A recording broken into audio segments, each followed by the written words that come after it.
प्रिय विद्यार्थियों, आज हम हिंदी में पढ़ेंगे। हिंदी की पुस्तक है आपकी वसंत भाग 1। उसमें हम पहला पाठ निकाल लेते हैं,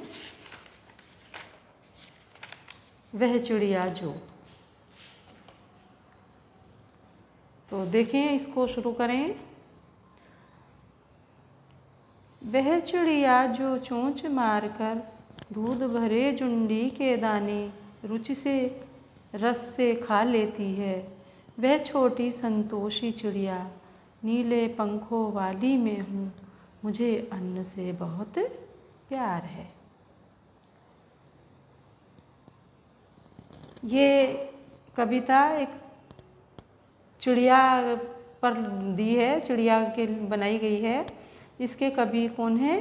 केदारनाथ। इसके कवि केदारनाथ अग्रवाल जी हैं। केदारनाथ अग्रवाल जी ने चिड़िया के माध्यम से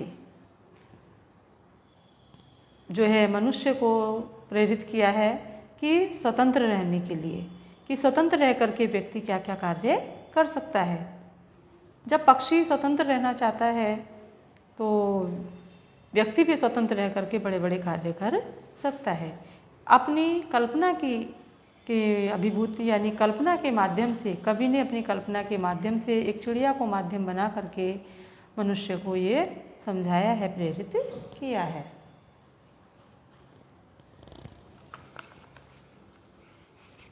क्या कहते हैं कवि केदारनाथ जी?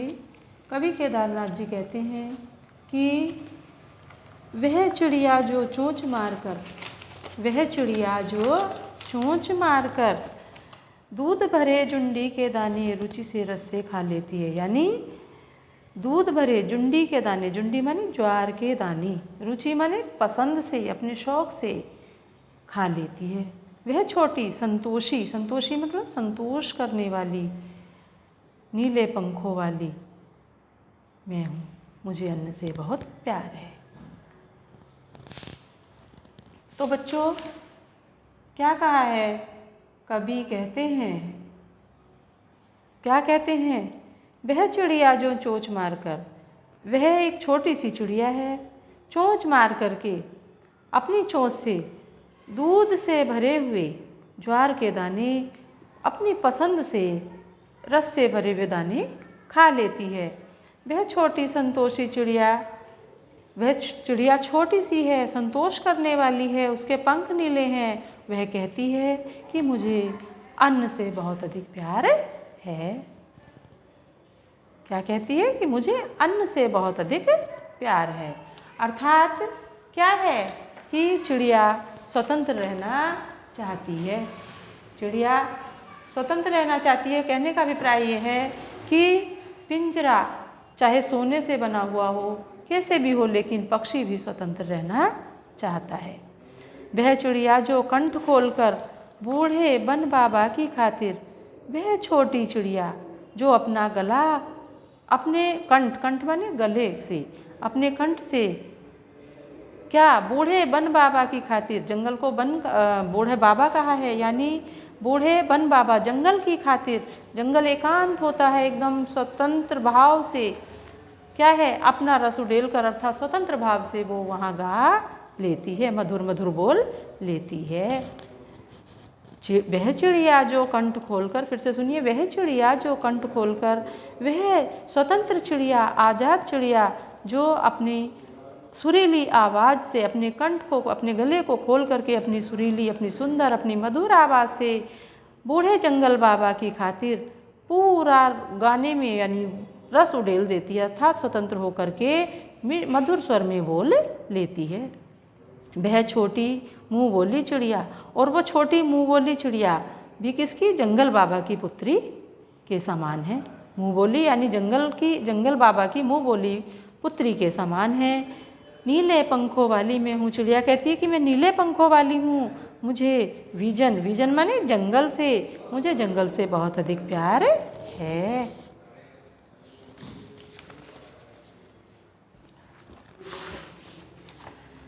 वह चिड़िया जो चोंच मारकर चढ़ी नदी का दिल टटोल कर जल का मोती ले जाती है।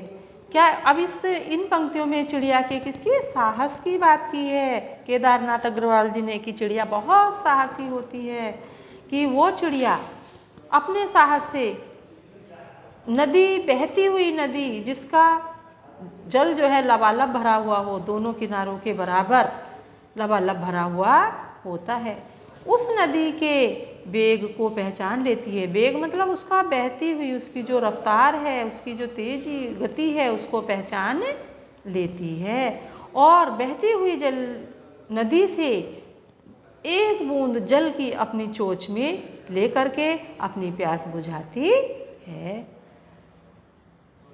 वह छोटी गर्वीली चिड़िया नीले पंखों वाली में हो, वह छोटी और गर्व से भरी हुई नीले पंखों कहती है, क्या कहती है, वह छोटी गर्व से भरी हुई चिड़िया कहती है कि मैं नीले पंखों वाली हूँ, मुझे नदी से बहुत अधिक प्यार है।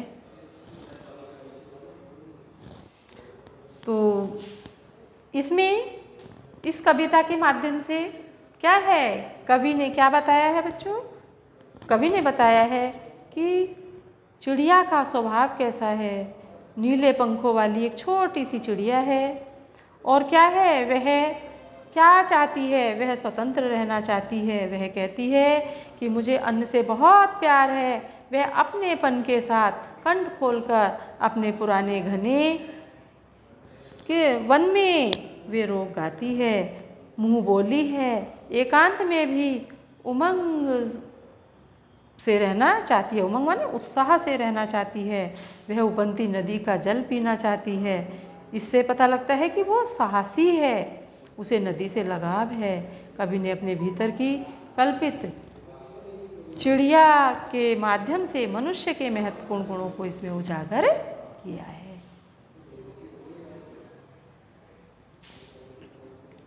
समझ में आया बच्चों? पढ़िएगा इसको ध्यान से, इसका अर्थ समझिएगा।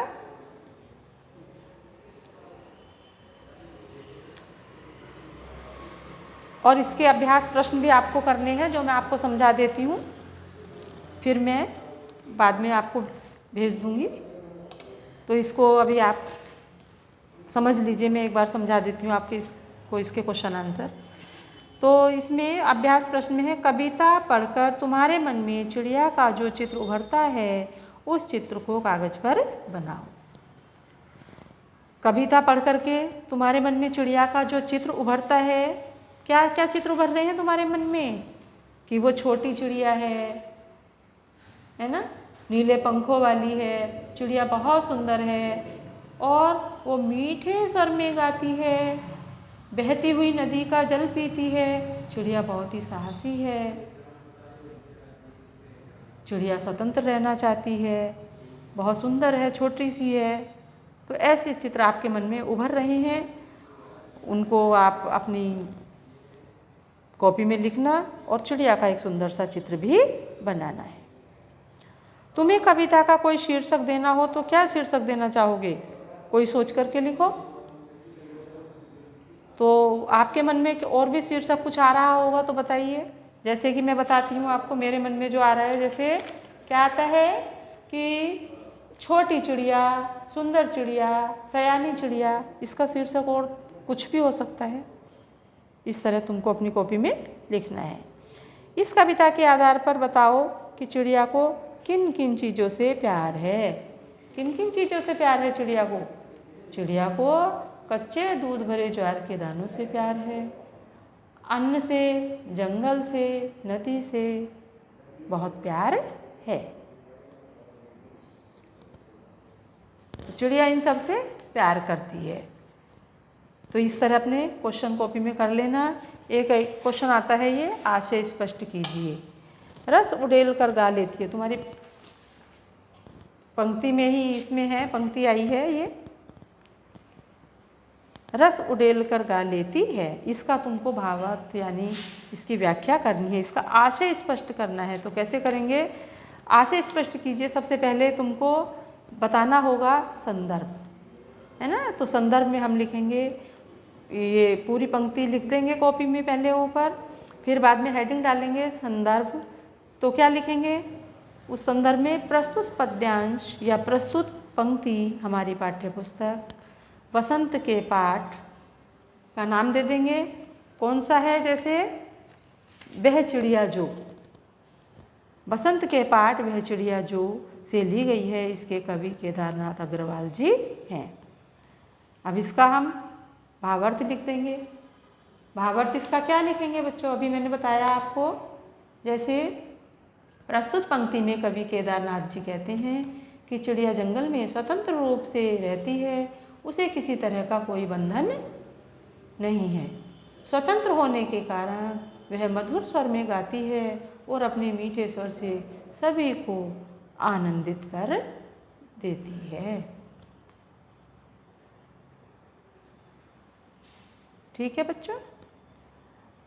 अब दूसरा है ये, चढ़ी नदी का दिल टटोल कर जल का मोती ले जाती है।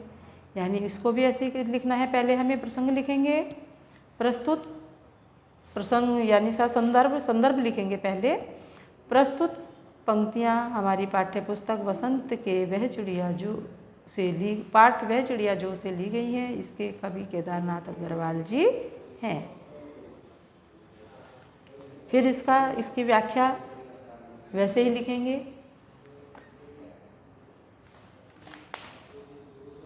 क्या चाहती है चिड़िया? इसमें चिड़िया क्या वर्णन किया है? उसके साहस का वर्णन किया है। चिड़िया साहसी है और स्वतंत्र होने से वन, उपवन, पर्वत आदि जगहों पर कहीं भी जा सकती है। वह पानी के वेग से लबालब भरी हुई नदी के अथाह जलराशि का अनुमान लगाती है और उससे जलकण रूपी मोती लेकर अपनी प्यास बुझाती है।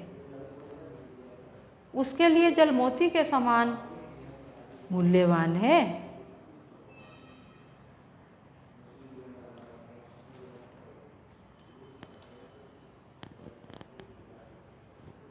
अब ये है अनुमान और कल्पना। ये बच्चों आपको स्वयं करना है। इसके जो ये अभी मैंने प्रश्नोत्तर आपको बताए हैं, मैं इसका भेज दूंगी आपको, है ना, फोटो भेज देंगे। और ये अनुमान कल्पना वाले ये तुमको स्वयं करने हैं। जैसे कवि ने नीली चिड़िया का नाम नहीं बताया, वह कौन सी चिड़िया रही होगी? इस प्रश्न का उत्तर जानने के लिए पक्षी विज्ञानी सालिम अली की पुस्तक भारतीय पक्षी देखो। इसमें ऐसे पक्षी भी शामिल हैं जो जाड़े में एशिया में उत्तरी भाग और अन्य ठंडे देशों में से भारत आते हैं। उनकी पुस्तक को देखकर तुम अनुमान लगा सकते हो कि इस कविता में वर्णित नीली चिड़िया शायद इनमें से कोई एक रही होगी। जैसे नीलकंठ, छोटा किलकिला कबूतर, बड़ा पतिंगा। तो इस तरह ये तुमको अनुमान लगाना है। नीचे भी कुछ पक्षियों के नाम दिए गए हैं। इनमें यदि कोई पक्षी एक से अधिक रंग का है तो लिखो कि उसमें किस हिस्से का रंग कैसा है। जैसे तोते की चोंच लाल है, शरीर हरा है, तो बताओ मैना का कैसा है, कौवे का कैसा है, बत्तख का कैसा है और कबूतर का कैसा है। उस तरह से तुमको करना है। इसके लिए अपनी अलग बनाना है कॉपी।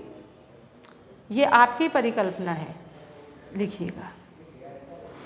कविता का हर बंद वह चिड़िया जो से शुरू हो रहा है, जो आपने पढ़ी है कि वह चिड़िया जो चोंच मार कर चढ़ी नदी का दिल टटोर कर, यानी जो शुरू होता है वह चिड़िया जो, उसी से लिया गया है।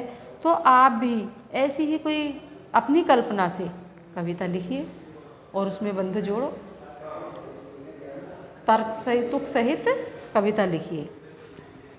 तुम भी ऐसी कल्पना कर सकते हो कि वह फूल का पौधा जो पीली पंखुड़ियों वाला महक रहा हो, मैं हूँ, उसकी विशेषताएं मुझ में हैं। फूल के बदले वह कोई दूसरी चीज़ भी हो सकती है, जिसकी आवश्यकताओं को गिनाते हुए तुम चीज़ से अपनी समानता बता सकते हो। ऐसी कल्पना के आधार पर कुछ पंक्तियाँ लिखो।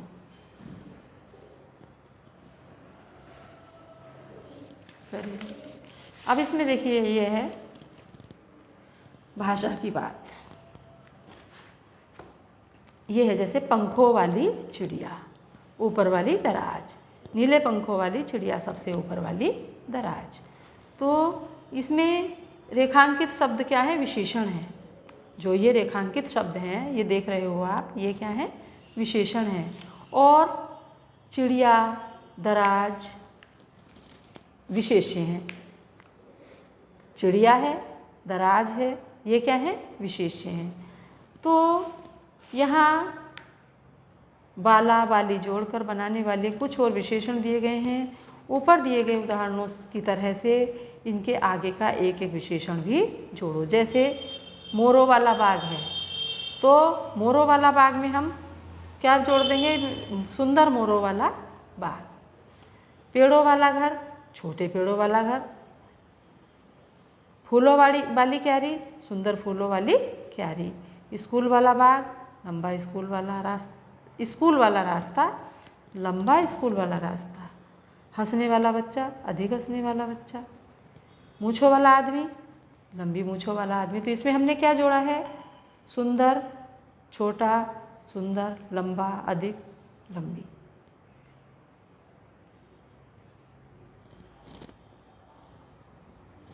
तो ये आपको पढ़ना है विशेषण और विशेष्य। फिर मैं आपको ग्रामर पढ़ाऊंगी जब इसकी परिभाषा आपको लिखा दूंगी।